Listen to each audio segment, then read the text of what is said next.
Podcast. I'm Ben Anderson. I'm Chandler Holt. We are recording this on April 21st. We are 3 weeks away from the NBA Draft Lottery, which is the only way we're going to be talking about the show anymore. Yes. I think it's just a countdown to the Draft Lottery, which is where Jazz fans' attention lies, and we can see that reflected in some of our mailbag questions as well. As always, find us on Twitter at Ben's Hoops and C Holt Sports. Read us at KSLSports.com. You can also find us at those handles on Blue Sky. Appreciate everyone who follows us wherever you do and listens to the podcast.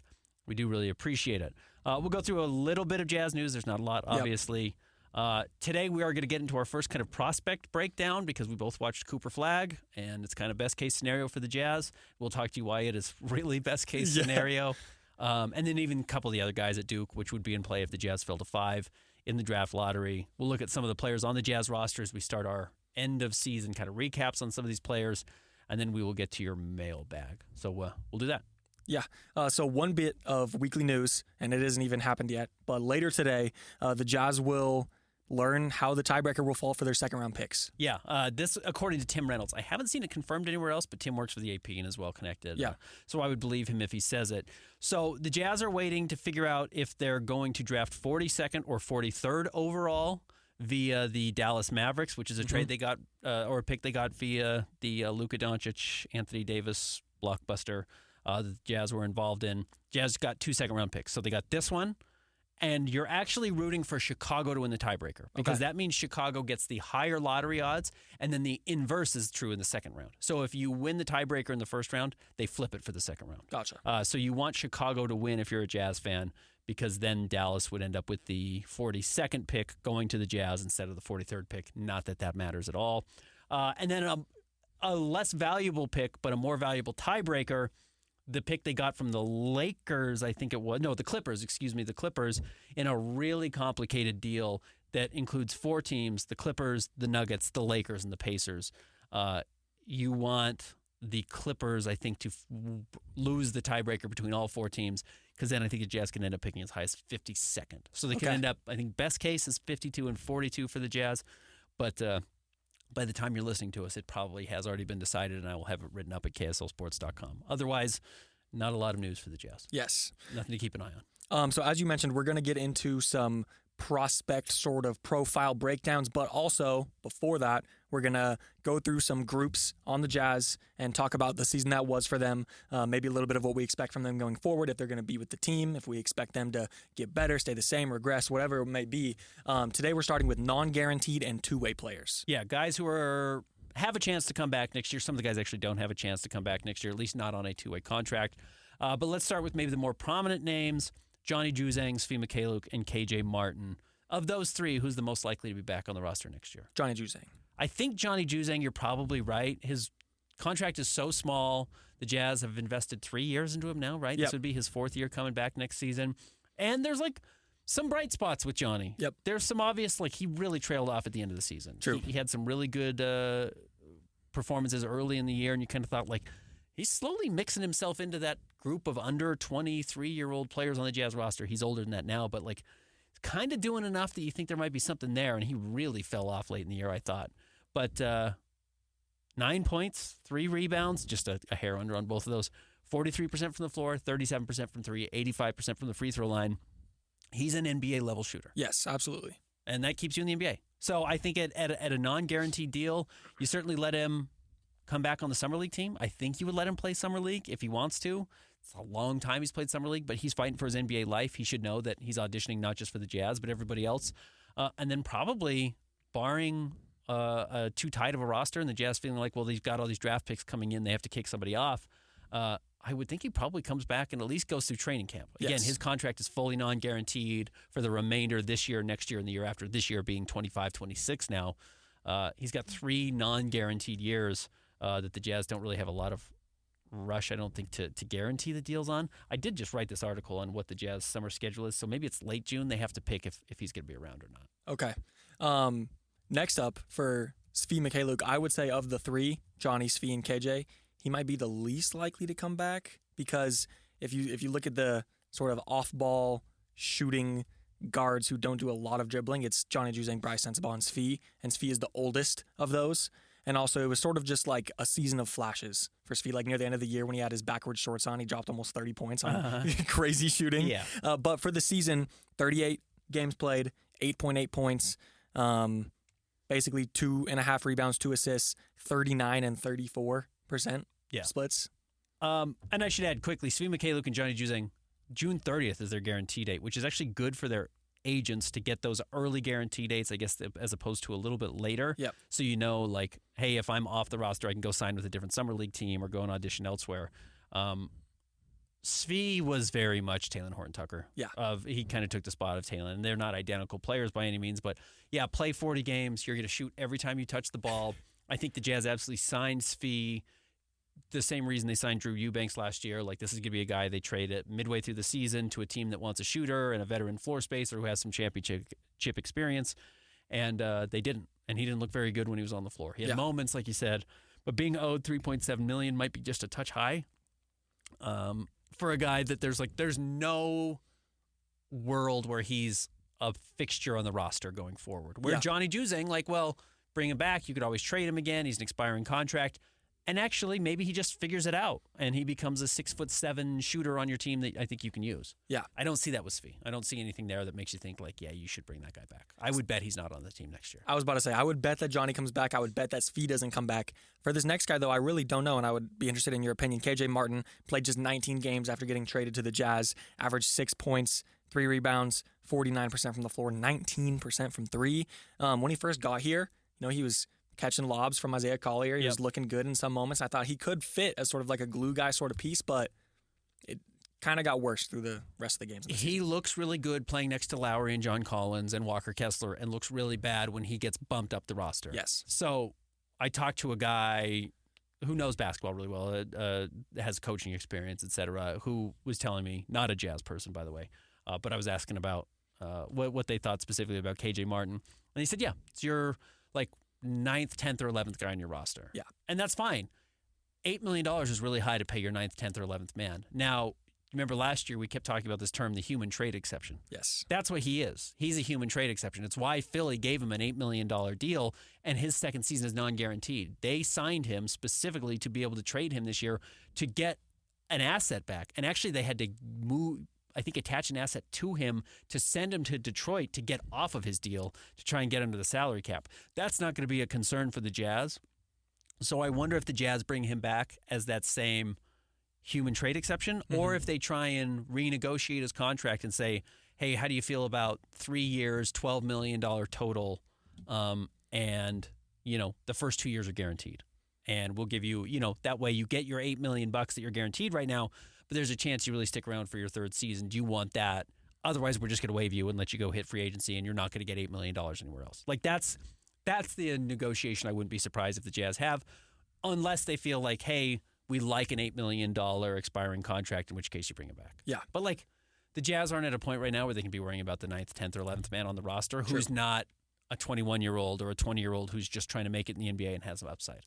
And when you have 4 draft picks again this year and 3 from last year and 3 from the year before that, you've got enough of those young guys vying for spots that those end of the roster spots are actually valuable in different ways than a veteran like KJ Martin if you don't intend to trade him or have him at a really good contract. Considering the Jazz they have 4 picks in the draft, and I assume they're only going to take 2 of them. Maybe. But I don't know. who knows? I've said that every year, yeah. Yeah, exactly. But because of that, I would assume maybe they don't bring him back. What do you think? Do you think he's back next year? I kind of think he is for the trade purposes. Okay. Because worst case scenario, he expires and he comes off, but I think the Jazz like having that. Because again, if John Collins, and we'll talk about it later, John more importantly, but not in this episode, but John's got $26 million owed, Jordan Clarkson's got 13 owed, Colin Sexton's got 18 owed, KJ Martin has 8 million owed. Like, between those, and if you bring back Johnny Juzang, like, you can piece together a $20 million contract, you can do a $50 million contract, you can do a $9 million contract, like, whatever you need to do to facilitate trades or make your own trade to get better, you've got contracts that are really easy to flip for a team that might say, hey, yeah, we just need expiring deals, and you've got some big money. I think in that sense, he probably has a little bit of value. Okay. So my guess would be he just comes back at $8 million, you're not locked into anything. Gotcha. I think there's some value there for the Jazz. 2-way guys now, Micah Potter and Oscar Tshiebwe. I think Micah Potter is he signed a 2-year two-way deal, and this was his second year, so he can't come back on another two-way deal with the Jazz. I don't believe. I could be wrong on that, but they change the two-way rules every year. So, but I think that means his two-way deal is done. He's probably worth coming back on the summer league. There are moments still with Micah, but I know the Jazz specifically with some of their two-way guys, because they have so many first and second-year players, they sign two-way guys to fill roles on the G League. So when Cody Williams goes and plays down there, he doesn't have to do everything. He can just kind of do what Cody Williams does well, which is why they had Jason Preston. Have the best G League point guard, and he'll just get you the ball, and he's not going to turn it over, so you can actually run 25 sets with your guy on the floor. And I do think Micah actually filled that role a little bit, as I think much as Micah is a borderline NBA player, maybe he was just like, well, he creates space on the G League, and he's not going to take 30 shots because he wants to prove he's an NBA player. He's going to listen to what the coach says, which allows you to showcase Cody or Bryce or whoever these guys that they've sent down over the last few years. So I kind of don't know if Micah has the type of upside that the Jazz are going to invest in. But then again, they've developed him well, and he can really shoot the ball, and there's some plus there, and he's super cheap. Yeah. I think that the Jazz like Oscar Tshiebwe. He was the G League MVP, and he just brings a level of hustle, and like you said, he's a rebounding genius, if that's a thing. Yep. So I would assume he is coming back next year on that same contract two-way. My question for you is, do you think he can ever become a full-time NBA guy? I don't. Okay. I wish he could, because I love Oscar Tshiebwe. Like everybody else who's ever talked to him, he just doesn't have that burst. It's just crazy because he's such a good rebounder, but that's actual lateral movement and horizontal movement more so than it is his vertical ability. And you see with his inability to make layups and finish over guys, he just doesn't quite have that. So as good as the rebounding is, he struggles with putbacks. Yeah. So I think that keeps him out. Unfortunately, there's just not quite a fully well-rounded skill set there, despite the fact that he might honestly be the best rebounder in the NBA. If he were to play 30 minutes a game, he might lead the league. It's just the shooting percentages aren't good enough. And bring him back next year. Again, there's absolutely no harm. And root for him, and maybe he does develop something, and maybe something gets figured out. But unfortunately, I don't really see it. Michael, he shot, Oscar Tshiebwe shot 60% from the floor, which is not terrible. Yeah. You would hope he'd be even just a little bit higher, though, because he never shoots outside of 3 feet. Yes. Everything's a layup. What did Micah Potter shoot from 3? Only 31% this year, lower than I would have thought. So my guess is Oscar's probably back on the two-way. If they sign him to a 2-year deal, he started his career with Indiana, but Micah probably not. Okay. But bring Oscar back and put him on your G League team. Yeah, exactly. That'd be great. Or your Summer League team. Let him get all the rebounds so your guys get a bunch of reps. That's great. And then the other one, I guess, is Elijah Harkless, who I actually liked Elijah Harkless quite a bit when he was up with the Jazz. Mm-hmm. The league is moving towards defensive-minded guards who can shoot, and he can do both of those things. That's what he does at the G League level. And I think his approach is really smart, so I just expect him to come back next year. Cool. Yeah. We'll see if he plays at all, but I bet he's on the Summer League team for sure. All right, time for a break, and then let's take a break. We'll come back, and we're going to talk about Cooper Flagg, and finally. We're going to go gaga over Cooper Flagg, and then we'll talk about the other two guys at Duke as well. Stick around, more Jazz Notes coming up next.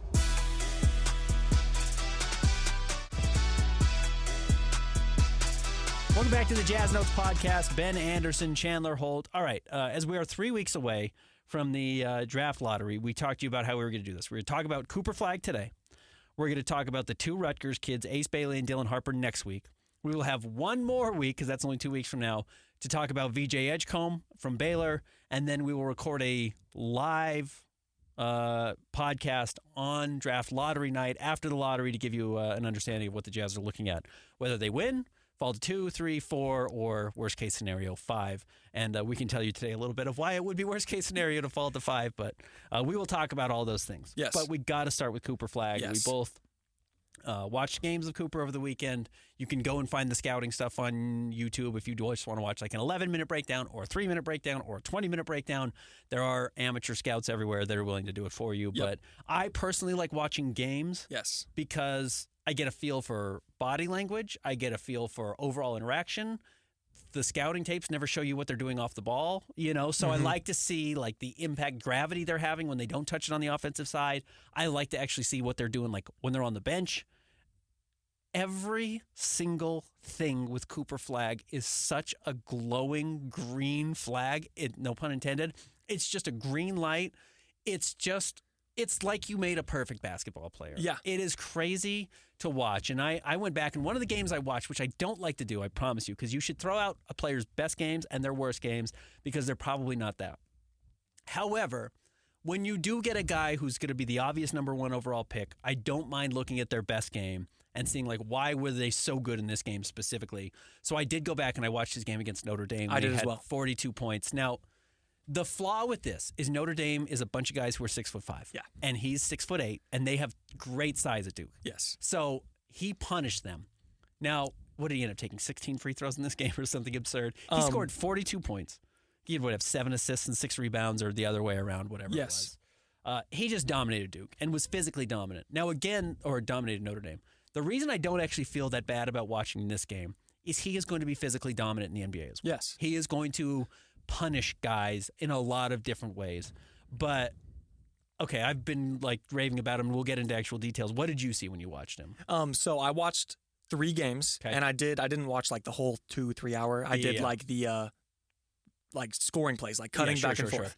I did his best game, which was Notre Dame. Yep. Debatably his worst game, which was the next game against Miami. Okay. And I think I watched a later season, one of the last games of the regular season games. Something you don't see a lot with prospects is his defense, specifically his defensive IQ, might be his best trait.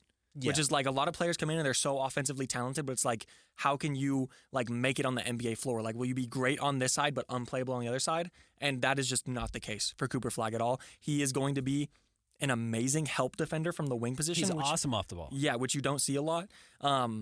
He is like amazing scoring off the ball. I think one of the things he can work on is like ball handling and like creation a little bit. But like he's also amazing in like the fast break. His like athleticism, I think it really shines like getting downhill and also like help defense, but like he's quick too. It's crazy to watch him. Yeah. He's always in the right spot defensively. He comes over and helps on defense and then recovers extremely quickly. He doesn't overhelp. He's not late on his rotations. He's good on the ball when you're trying to defend it or when you're trying to go at him one-on-one, and that's on the perimeter or in the post. He's a good shot blocker. He gets steals.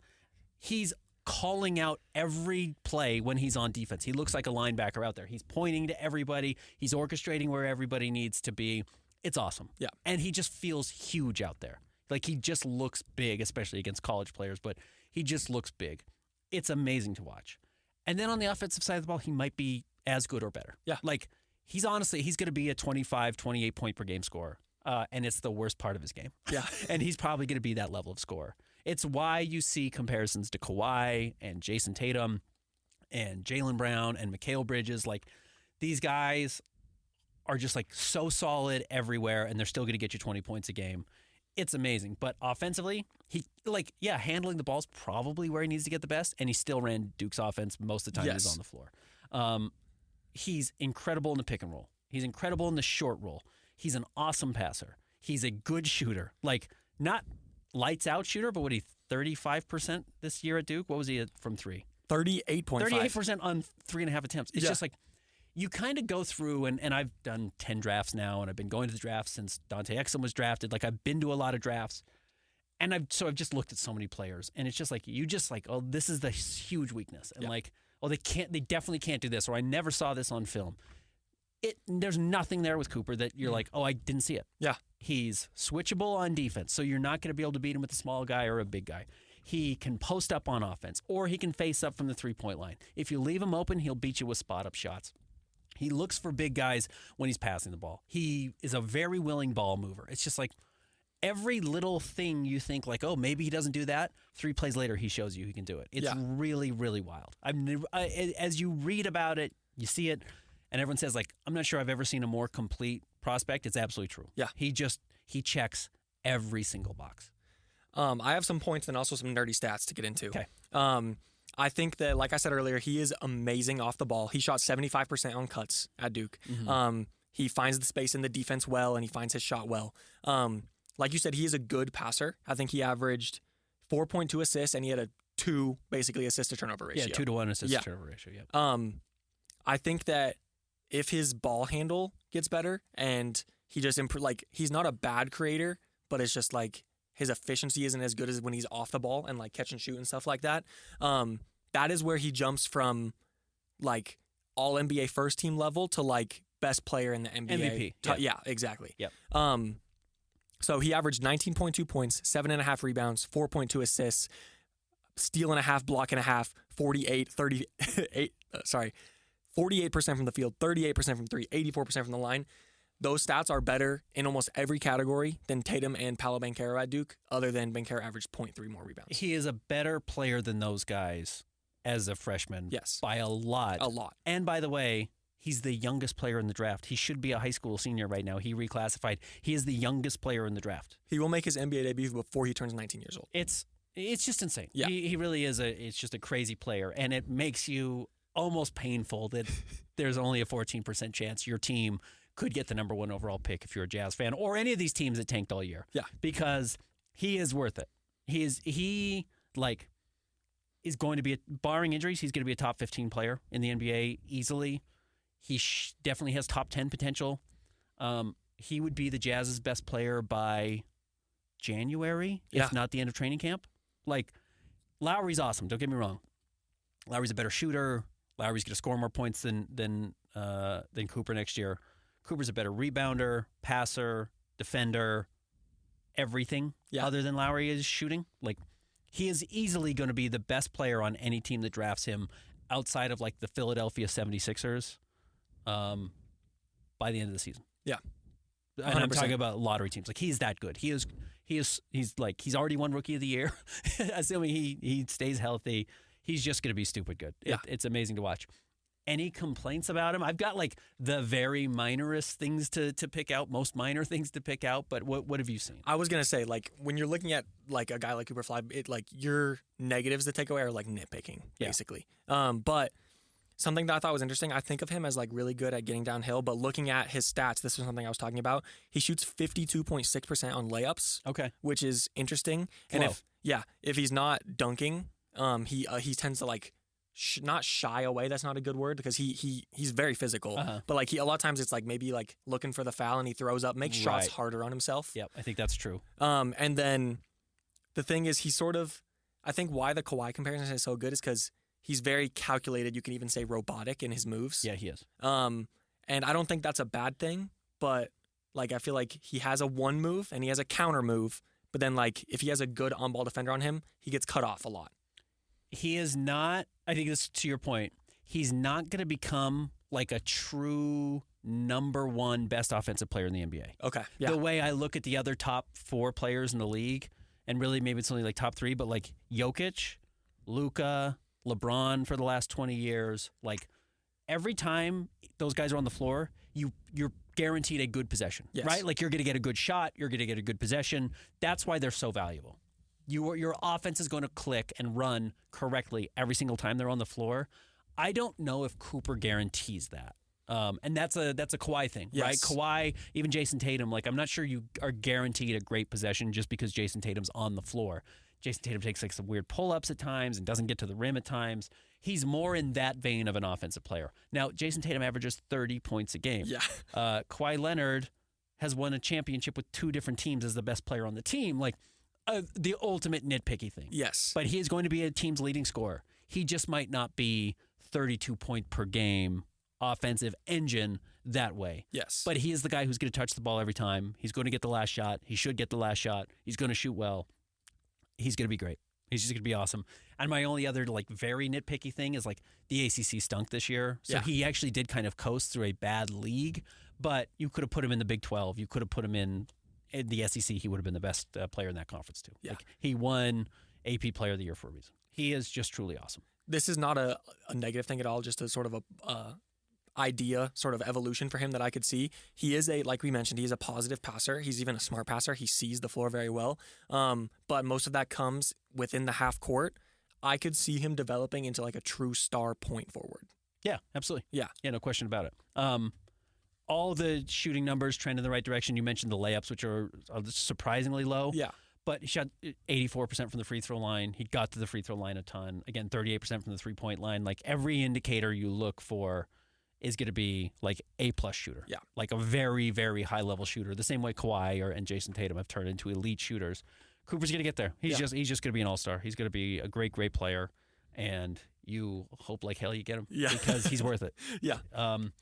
Again, we haven't watched, I haven't really dug into Ace Bailey or Dylan Harper. I just kind of had them on when they were playing, but haven't really done a dive like I have with Cooper. But he's amazing.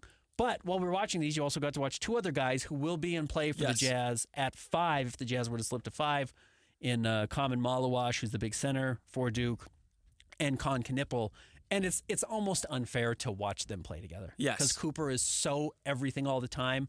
And those guys are really good. But the gap between 5 and 1 is catastrophic. The gap between 5 and 1 is crazy, like you said, but even the gap between 4 and 5, we talked about this a little bit before the show, is so much bigger than it is in a lot of drafts. And also it's to the point where like you will have hope with the 2, 3, 4 guys that like they could become... They might be your best player. Yeah, they might be your best player one day, but it's like I think Knueppel and Khaman Maluach are both like they're going to play a role for their entire really high-level role players. Yes. And maybe like extremely high-level role players. Yes. But like, let's start with Knueppel. Okay. He's a shooting guard / small forward.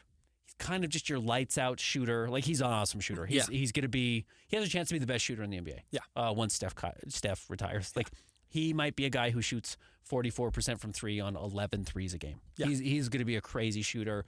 Awesome off the ball as a mover. Can do a little bit as a creator.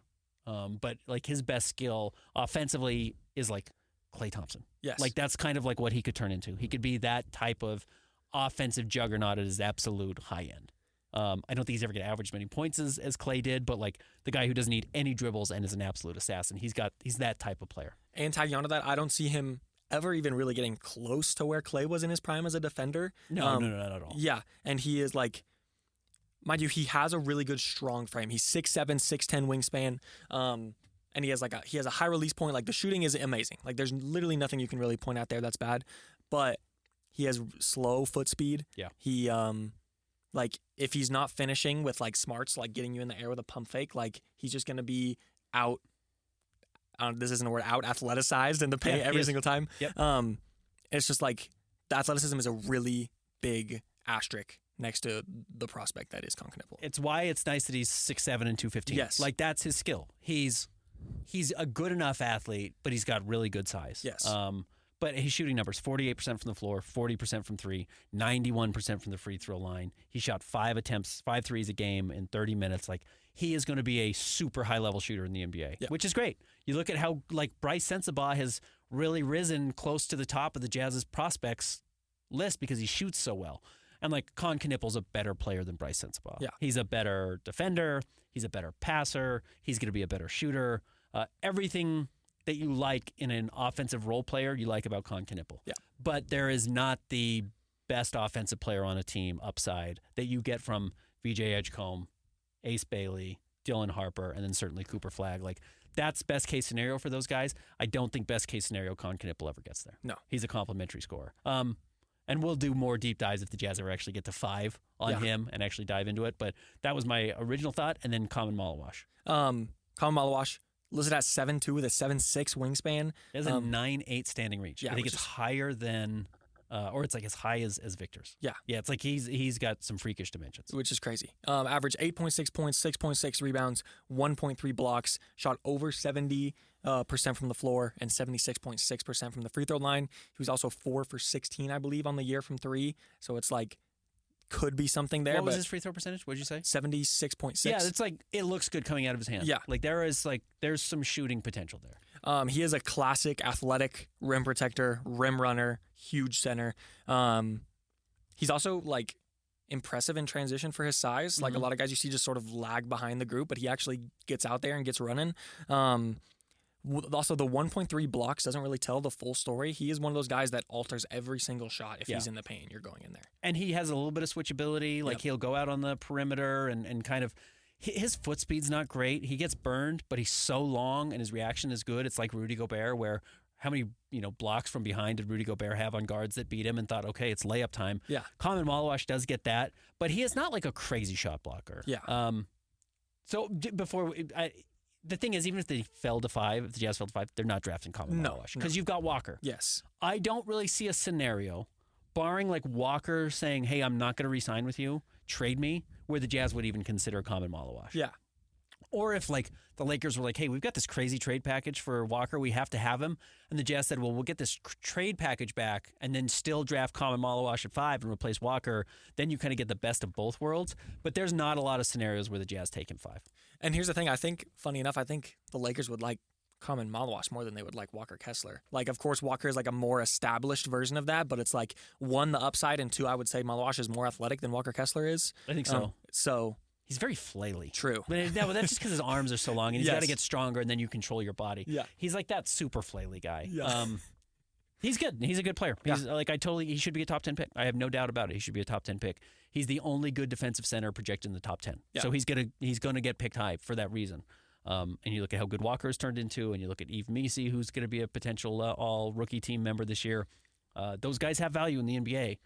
It's also why you can't overpay Walker this summer. Yes. Or why you shouldn't. You can overpay him. You shouldn't overpay him. Guys like this present themselves. They come through the NBA, and they're efficient scorers, and they're good rebounders, and they're good shot blockers who do enough defensively to be an anchor, and that's who he is. So there are teams that could really use him. I don't think the Jazz are one of them. Yeah. So I don't want to spend too much time on him. I want to go back to Cooper Flagg for a second. Okay. It's gonna be a common theme. So I didn't worry about doing a comparison for Knueppel and Khaman Maluach. Sure. But I did for Cooper Flagg. I have Okay. a best case and a worst case. Okay. Best case, I really do think Kawhi Leonard is the best comparison. Okay. Because like I said, they move very similarly on offense, and I think that the defensive projection is similar. Like, it's hard to say because Kawhi Leonard in his prime is one of the greatest defenders in NBA history. Mhm. But I think that Kawhi's more of a pickpocket sort of defender, but Cooper gets a lot of passing lane steals, and also I think he may end up being a better shot blocker than Kawhi ever was. Sure. So that's my best case scenario. I think he could even be better than Kawhi. My worst case is, I think you might like this, prime Bulls Luol Deng. Okay. Like, he still averaged like 19, 20 points a game. Luol Deng was a really good player. Yeah, and he was still like a really solid plus defender. And he made 2 All-Star games with the Bulls. Yeah, I think So- you're right. I mean, he's that level of player. Like, I think you're not going to get a non-All-Star out of him. Yeah. Like, there's almost 0% chance, and if it is, it's because he's Mikal Bridges, and it's like, well, ends up being on a loaded team that ends up sucking up all the All-Star awards in front of him. Or like, Wiggins did that. Wiggins actually ended up making an All-Star team and was a really important player on a championship team. I don't see a world where Cooper is not a highly impactful player on a winning team. Yes. And will probably win a title in his career. Yeah. He's a guy who, when I look at him, I would bet before the end of his career, whether he's the best player on it or has to find a second or third team, he's a high impact champion. Yes. At some point. He's just awesome. He's going to be great. He's, Kawhi made 7 all defensive teams. Yeah, but that's the upside. That's really what you're talking about. 2 finals MVPs for Kawhi. If everything were to click for Cooper, he could get there. Yeah. 6 All-Star teams. He's just 6 All-NBA. I could absolutely see with Cooper Flagg. He's that good of a player. So you hope your 14% chance lottery odds lean in your favor, and that's why the Jazz were happy to finish with the worst record in the league. He's worth it. Yeah. He's good enough. All right, as we mentioned, next week we will talk about Ace Bailey and Dylan Harper. But let's get to the mailbag. Yeah, let's do it. We got a bunch of questions, as always, on Twitter. Let me check Blue Sky again. I think I may have only gotten one, so we'll get to that quickly. The Rake, speaking of the draft. The 3rd pick is the most interesting pick, in my opinion. What would you do at 3? Ace Bailey, VJ Edgecombe, or trade down? I think you're right that the draft starts at 3 is what people will say. I guess, there's a chance Dylan Harper, if he doesn't have good workouts or whatever, that he could get left. I don't expect it. Yeah. So I think you're right. As we mentioned, I don't think there's anybody at 5 that I would trade down to. No. So, if there was 3, 4, and you said, oh, man, really have Ace Bailey over VJ Edgecombe or vice versa on your board, and the team at 4 wants the other one and is willing to give you another first-round pick, like a late first, to move up to guarantee to get them, sure. Yeah. You could trade down, but I'm not trading down further than 4. No. I don't think. Now, again, I need to really dig into VJ Edgecombe and kind of confirm some of my thoughts from watching him passively throughout the Big 12 season, but I don't think I'm dropping to 5. No. And I watched Trey Johnson and I watched Jeremiah Fears, who are guys who are topped in that conversation as well, and they're not better than Knueppel. They maybe have a different star level upside a little bit because there's so much more ball in hand, but I'm not sure they're the high end draft projections that much higher. Yeah. So I don't think I'd trade down to 5. Looking at the draft, it's I'm not talking about grading the prospects. I'm talking about just how you would feel as a fan, especially going through what you went through last season. First pick A+ or higher. Yeah. 2 through 4 you're at like a C, and then At anything least, yeah. and then anything below is like worst case scenario. Yeah. Yeah, you're not thrilled about it. Yeah. Like you fall to 5, it's pretty drastic. Yeah. And that doesn't mean you couldn't get a good player, but they're going to have to exceed, I think, expectation at 5 versus, what you're getting at 1 and what you think you're getting at 2, 3, or 4. Like you're pretty happy for 2, 3, or 4. It means you're in the top half of your lottery odds. Yeah. Because you can only fall as far as 5, but you got a 48% chance of falling to 5. It's your most likely pick. You're just a little bit more likely to pick 1, 2, 3, or 4 combined. Yeah. So that's my thought. I think you're right, though. Number 3 is interesting. We will get a lot more clarity on this coming up before the draft. I won't be surprised if that's not a mystery on draft night. If people are just like, man, VJ Edgecombe's not missing, and the athleticism is just so amazing in the open court, and when he's not playing against anybody, he looks great. Or, man, there's so much more with Ace Bailey than he was able to show at Rutgers. Like you will get those conversations coming out. Over to X now. Let's do it. First one from Jazz Nation News. I'm curious what you know or have heard, what changes are being made to the arena this offseason. I've seen the whole game plan for the arena, but doubt they get all that done this one offseason. What changes will we notice when next season starts? I have not seen the whole outcome for the arena. I know they're going to release something more comprehensive coming up in the next week or two, is what I've heard. And actually, Chris Armstrong was the hockey president was just talking about how he wasn't going to spoil anything, but he said today in a press conference more is going to come out soon. So I would expect that. They're going to blow off one end, and I think it's the lower bowl to start with. I could be wrong, but I think it starts with, they're doing the ends behind the baskets. Yeah. They'll do one year, they'll do one the next year, and then the third year will be some upper bowl stuff, I believe. Okay. I believe that's what the plan is. But that's kind of the process I think that they're going through. But no, they're not going to get it done in 1 year. They were never going to get it done 1 year. It was always going to be a 3-year process, and they weren't really able to do any of it last year because it was just about getting the hockey team in. Yeah. So it's a 2 and 3 year process, and that could change depending on if Cooper Flagg comes here and the Jazz go to the playoffs and make a deep run in the next year or 2 years. And same with hockey. If hockey were to make a big signing or grow internally and make a run, and it would delay some of the construction, and then you have to hold back. But construction has started. They were waiting for Kevin Hart to come and do his concert or his show, and he did, and they're gone. So now I think the construction's beginning. All right, next from Dan USU, the Right Blue. Hope it's not too late, but I'll just ask since the Eastern Conference playoffs are mostly on my mind. Between former Aggies Neemias Queta on the Celtics and Sam Merrill on the Cavs, which player would you rather see on this Jazz team? Sam Merrill.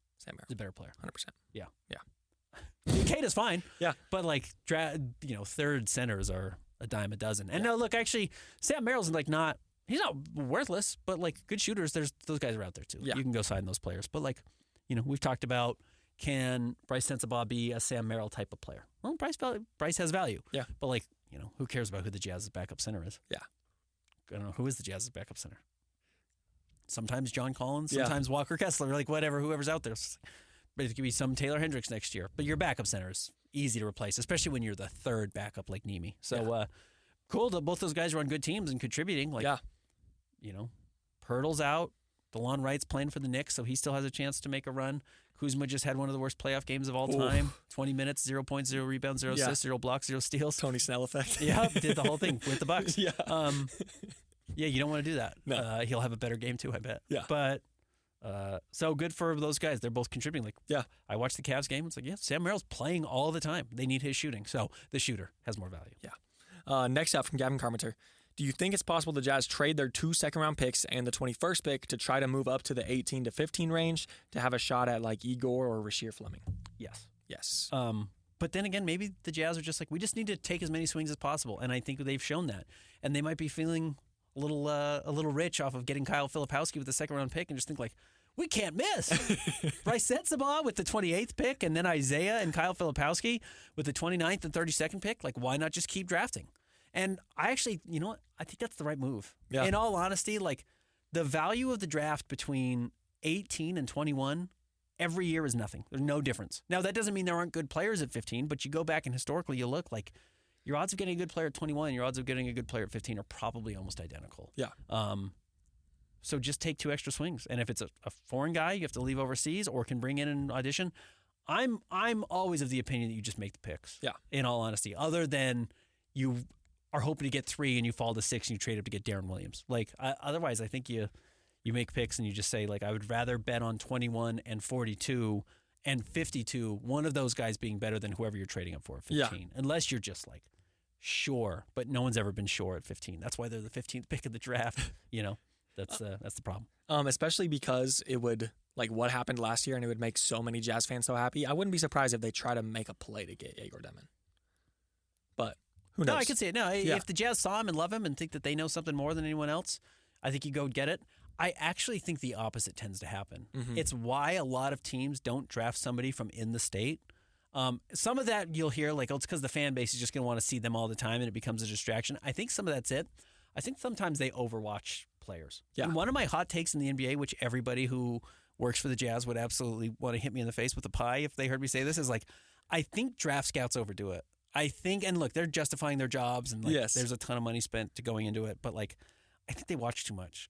I think like they get so much into the nitty gritty of just like, oh, how did they work at their practice and this huge puzzle they put together. It's like, I don't know, man. Did he look good when he was in college? Did he look good when he was in high school? He's probably going to still be good. Like, is he always better than everyone when he's on the floor, or is he always worse? It's probably going to keep going. Like, the guys stay the same for the most part. And I know there's exceptions, and guys come out of the woodwork, and you didn't see them play at all in college, and they have these great careers. I get it. I think sometimes we just, like, overdo it on the draft. Like, if you have to watch 25 games from a guy to get a sense of him, like, what are you watching? Yeah. You know what I mean? Like, again, I watched a few games of Cooper. I watched him throughout the year a little bit. It's like, yeah, I get it. Like, I totally get it. And I get their jobs are $1 million jobs and are on the line. But my hot take is we over-scout at the NBA level players in college. Yeah. And I also think that, like, when you do that, you read into little things too much. Too much. And then you nitpick something, and then you start to confirm that bias. Yes. That, oh, he has bad body language, or, oh, he doesn't dribble this way that I like. And then you end up missing everything that's good about him. I think way more often we nitpick what guys do poorly and fall in love with the idea that they can't do something than focusing on what they do well. All right, moving on. Next one from Clayson Searle. Pretend Philly wants Lowry. What is the lowest draft pick in this year's draft that you'd accept in a trade for Lowry to Philly? 6. But that's a smart aleck answer, because if they fall past that, the pick goes to the Thunder. Okay. So they can only fall to 6. Yeah. If they go to 7, it goes to the Thunder. I think you would take a top 10 pick. Yeah. For Lowry, probably, and you got to get some other assets back. I don't think you just. This is again talking about Khaman Maluach and Knueppel and Jeremiah Fears.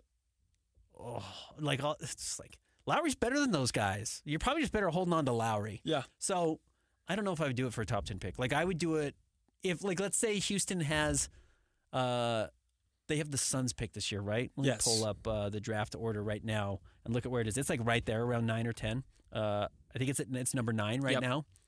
So, like, would you do number 9 and 3 of their good young players, or guys that maybe not even young players, but like, they drafted Reed Shepherd last year, and they've got Cam Whitmore, and then you take another player that's a salary filler and the number 9 pick? Like, probably. Yeah. You probably listen to that. Like, they match your timeline. Both of those guys still have some upside that's untapped. And then you get another number 9 pick, and you take Derek Queen or whatever, and you hope that he steps in and replaces Lowry. Yeah. Yeah, that's a guess. But I probably don't do it for, like, 13 or 14 unless the quality of player is through the roof. Yes. Because Lowry is a through-the-roof quality player. He's a really high-level player. He's a top 25 guy. Even though I think he had a bad year this year, like, you put him in the right situation, he jumps right back to being top 25, top 30, and you need those guys to win. So it would take a really good swap of players and then another good draft pick. But it's doable. I wouldn't say it's undoable. Side note, do not let OKC get the 7th pick in the draft. I know. Every Jazz fan, you want to see the 76ers name come up at 5 or 6. Yes. Now, you don't want to see it not come up at 5 or 6 because that means they've jumped into the top 4. Yeah. You don't want anyone jumping. You want this to go chalk. Chalk means you win the lottery. Yeah. That's the best case scenario. You want to see Philly at 6 or 5. But no, you don't want them going to 7. And then, the Thunder getting to add. Now, again, like, I look at these names, I'm like, oh, fine, none of these guys would ever play for them. But, like, legitimately, Khaman Maluach fixes their numbers crunch. Yeah. Right? They've got to figure out how they're going to pay all these guys. Well, okay, then you can all of a sudden afford to let Hartenstein go, and because Khaman Maluach is there to back him up. Yeah. And they already have a lottery pick from last year who didn't play at all this year. Like, they're loaded. They're stacked, and they've got 2 more draft picks next year and 2 draft picks the year after that, 2 years after that. It's just like, it doesn't stop. Yes. So you don't need them you don't need to do that many favors. And adding on to that, I could see a lot of these teams in the lottery taking a bet on a, like, of course, someone has to go at 5 and 6. But I could see one of them taking a shot on a, like, higher upside guy, and then, like, the Thunder get Knueppel. Like, yeah, oh yeah, right. Then it falls to him, and it's Yes. like, oh, well, they got the best guy who steps in and shoots 45% next to all their good players. Great, cool. Who's ready to play right away? now they'll beat the Grizzlies by 60. Yeah, exactly right. Yeah, I'm totally with you. So I could see that happening. Or they go high upside swing and it hits. Yeah. Because they can afford to take high upside swing, and they take Derek Queen, and he does end up being, Boogie Cousins. Yeah. It's like fun NBA. So yeah, I think you're rooting for some luck for the 76ers in the lottery, but not that much luck. Yeah. By the way, let's look up the what are the odds that they end up falling below 8? They have below 6 and getting down to 7. It's about a 35% chance, so about a 1 in 3 chance the Thunder add another top 10 pick in this year's draft, which again is what you're hoping for if you're a Jazz fan. You've traded all these draft picks or all these players for draft picks going forward. You hope you end up getting some luck on the back end with someone jumping up in the lottery. Yes. But man, the Thunder have hit so many home runs. It's crazy. All right, I believe last question here from James McKinney. How do the Jazz come to decide on who to pick in the draft? Is it a democratic vote? I know Will Hardy says he has input on who he wants, and I imagine if the Jazz draw the 5th pick, things should get complicated quickly. Danny Ainge has the final say. Okay. And I think it's come down to that at times, and Danny Ainge has had the final say. Yeah. So, yeah, everyone listens, and the scouting guys do their thing, and Justin has his thoughts, and I'm sure Ryan Smith has his thoughts, and I'm sure Will Hardy has his thoughts. But Will has always said, look, I'm coming into a marathon on the last mile. Yeah, he hasn't paid attention to these guys. A lot of these guys have been scouting these kids since they were 16, watching them in high school, watching them at all the American games, the U18 Olympic tournaments, or I should say international tournaments, and then watched them every game of college and go and see them in person and talk to the coaches. And then Will Hardy comes in today. Yeah. It's like, oh, cool. Yeah, it was fun. So I think that's smart of Will to not get too involved. But, yeah, if you're talking like 3 or 4, Danny Ainge is making the pick if it's VJ or if it's going to be Ace Bailey. Let me ask you a question. So let me get this right. Jazz have the 2nd pick in the draft. Everyone loves Dylan Harper. Yeah. But Danny Ainge is just stuck on Ace Bailey. Yeah. He trades down. That's what he does. Yeah. He trades down. He trades back to 3 or 4, gets a haul, and gets his guy. Okay. And says, that was our guy the whole time. Yeah. That was the guy I wanted. I've traded small guys for big guys in the draft before, and it worked out with Jason Tatum. So I if there's a conspiracy theory I believe in, it's that Danny Ainge is going to fall in love with Ace Bailey. Okay. Because he's 6'10" and shoots. And look, that's the right bet, actually. Yeah. Big guys who are a matchup nightmare win. Look at every good team right now in the playoffs. Like, what do they have? A big guy who is unstoppable on offense. It is the best route to being good. It's why Cooper is awesome. He is a big guy who is unstoppable on offense and also happens to be the best defensive player in the draft. Yeah. So it's crazy. And it's where, as good as Dylan Harper is, and he's 6'6", and look, I love Shea. You hope he's Shea. You hope he's, Cade Cunningham. Like, that's kind of the comps for him, not Shea. But you hope he's like one of these big guards who controls everything. The gap between those guys and, the LeBrons of the world historically or the Kawhis of the world historically, like, it's pretty big. Yeah. Now, maybe Shea ends up being that level of player, or they get bounced in the playoffs and don't win a title, and they say, yeah, Jason Tatum and Jaylen Brown having that size and Chris Knapp's being 7'4" and being able to shoot threes trumped what the Thunder were able to do. It's why you like the big guys. It's why you like 6'8", and that's why I'm really excited next week to talk about Ace Bailey and Dylan Harper. We're going to watch them. We will come back the same way we talked about Cooper Flagg and give you our updates on what they had to do and how they look, and we will be another week closer to the NBA Draft Lottery. Find us on Twitter at Ben's Hoops, at Holt Sports. Read us at Blue Sky there as well. And, of course, read us and find all of our coverage at KSLSports.com. We'll be back with you next week.